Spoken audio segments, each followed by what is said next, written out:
अस्सलाम वालेकुम वरहमतुल्लाहि वबरकातुहू। कैसे हैं आप सब? उम्मीद है कि आप सब ठीक होंगे।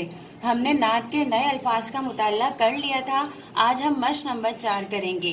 नात में से दर्ज झेल अल्फाज के हम आवाज अल्फाज तलाश करके लिखिए।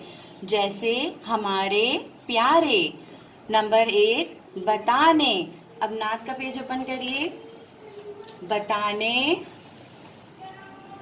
बताने के हम आवाज अल्फाज क्या है? दिखाने।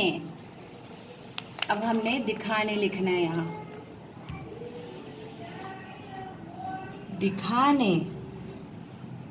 ऐसे आप लोगों ने नात में से हम आवाज अल्फाज तलाश करने हैं। नंबर 2 सलाम। नात में से देखिएगा सलाम का क्या है? मकाम। नंबर 3 दमक।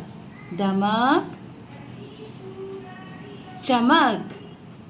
नंबर 4 सरकार। हम आवाज अल्फाज देखें कौन सी है इसकी? दरकार।